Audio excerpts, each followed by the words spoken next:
This next guy is a fan favorite, Andrew McCutchen. How can you not love him? I mean, the guy just gets on base. He got a great personality. He says, fuck the Yankees hair policy. That shit is stupid.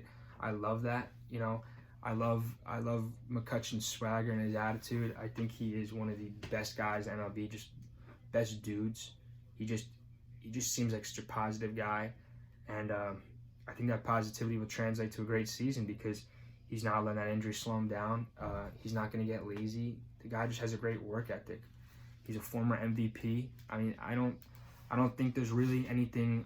I think there is zero risk in drafting McCutchen at pick 232, and I think that's crazy that he's going that late. I mean, he's going to be playing every day. Pick 232, Andrew McCutchen. It's crazy. This is a guy who I completely forgot about after the pandemic happened. And he was getting so much buzz during spring training because supposedly he changed something. And this guy is Nomar Mazara. He came over to the White Sox from the Rangers in a trade. Post prospect, I think he's only, let me pull up his Fangraphs page, 25 years old. He will be starting his 5th Major League season. So this guy was in the league when he was 20 years old. You know what they say about guys like that? What I don't like about Mazzaro is that his strike rate has gone up every year, and his walk rate hasn't improved at all. His walk rate stagnated. The reason I'm into Nomar Mazzaro is that he hits 20 home runs. He hit 20 home runs and 469 at bats last year. So you give him 120 more at bats, he's probably getting you 20. He's getting you 25 home runs. But there has been talk about launch angle adjustments. What I like about him is that he's 25 and he used to be a prospect. It's like Andrew Benintendi. These guys have more in them, and they are still adjusting to the league, and they are definitely guys you should be paying attention. You should be paying attention to. Keep your eye on Mazzaro though, because I don't know if he's guaranteed an everyday job, but a lot of these guys will be like that from now on. Actually, no, it won't. Anthony DeSclafani. So he's going to pick 245. I think DeSclafani is a perfect guy to draft if you are doing a light SP strategy. If you are drafting your starting pitchers later, I think DeSclafani is a great guy to grab because he's a veteran and he knows how to do it, and you don't have to worry about him not being able to do it. He's gonna go out there and pitch at least a 4 ERA. He might get you a 3.5. He might get you a 4.2, but you know what you're getting with him, and that helps your team. This might sound, you might be like, oh, a 4 ERA guy. Why would I want to draft a 4 ERA guy on my team? Go ahead and draft Adrian Hauser, and maybe he'll have a 6 ERA and get, put on the taxi squad and never come back. You want to have guys who you can depend on. So I think DeSclafani is a solid option there at pick 245. The next pick in the ADP is Daniel Murphy. Now, I'm a Mets fan, so Murphy has a special place in my heart for what he did in 2015. Also, as you can tell, I really appreciate the bat-to-ball guys that are more contact-oriented. And Murphy's definitely one of those guys. If he didn't have a down year last year, I'd put him up there when I was talking about McNeil and LeMahieu. I think Murphy could easily bat 300 next year, if not 320. I'm not really too scared about the injuries pertaining now with the DH. And I think Murphy is in shape enough. I know he's not. I think what helps Murphy is that he's not big. Murphy is a smaller guy, and I think that means the wear and tear will be more manageable for him. Murphy's kind of just a he's not a meathead. He's not a big bulky muscular guy.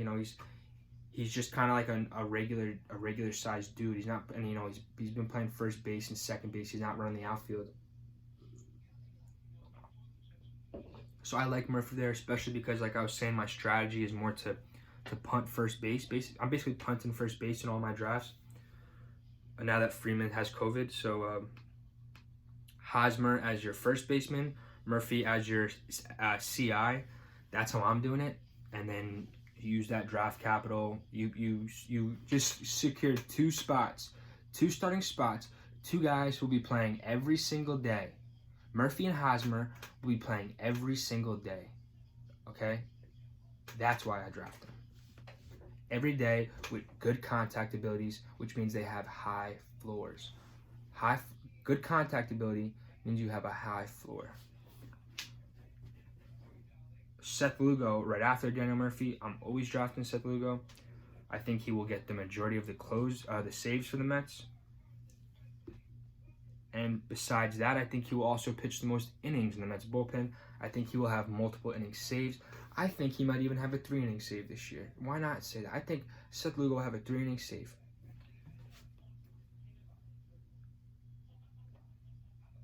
If you could not get Murphy or Hosmer, then Joey Votto is a great pick. Going at pick 250. If you're in an on-base percentage or points league, there's no way in hell you're getting him that late. In a batting average league, you will definitely be able to get him that late, and that is still definitely great value. I'm not really, even if he doesn't get you a great power, even if he doesn't get you a lot of power, he's going to get you runs, he's going to give you a good batting average, and he's going to give you good RBI. So pick 250, I'm taking Joey Votto.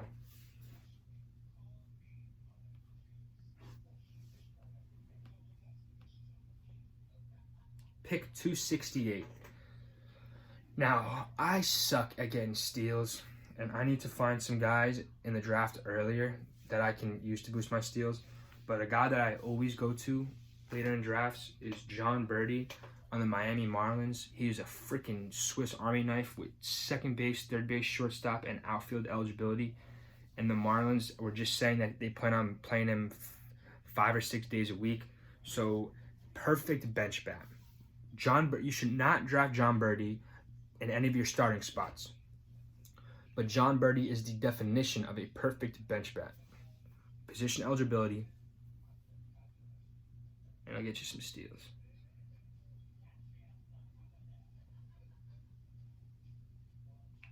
Pick 280, Ryan Presley. Now, I don't think Ryan Presley's really too well known. He doesn't get saves. There's just no reason, I guess, he'd be too well. He's never been a closer for a team. But Ryan Presley is without a doubt one of the best relievers in baseball, and he's without a doubt better than some closers in the MLB. He's probably better than most closers in the MLB. And I don't think it's crazy to assume that, I mean, if anything happens to Ozuna, Presley's without a doubt the first guy in line. And I mean, they wouldn't trade Presley, but you never know. But I draft talent, and even if Presley gets me 0 saves, he's gonna have my ERA, he's gonna have my WHIP, and he's gonna give me strikeouts. But he's not gonna be in my lineup every day. You can't have a guy like Presley in your lineup every day. You need to have a pitcher that you can use to sub him in with.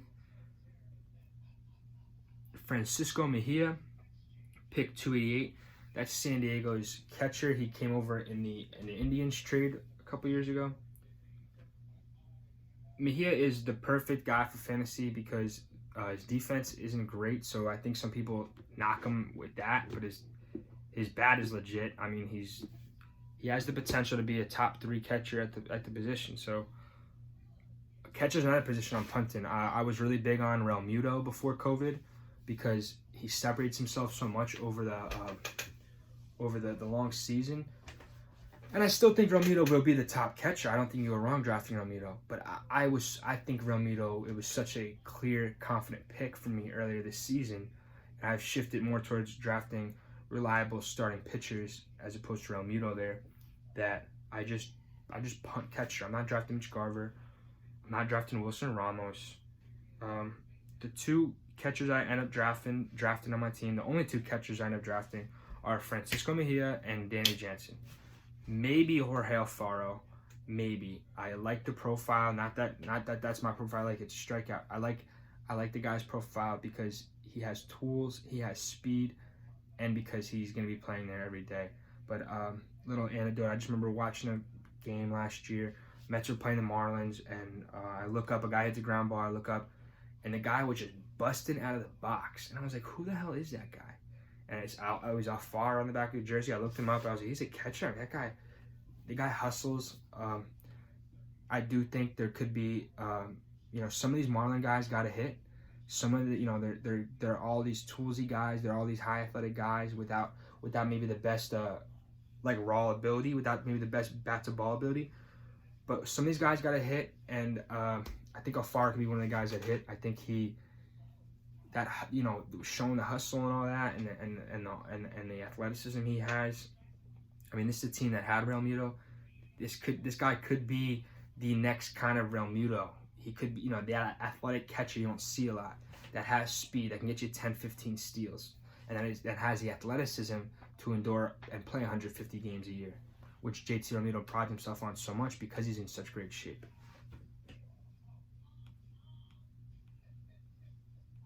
Danny Jansen, talked about him earlier, pick 297.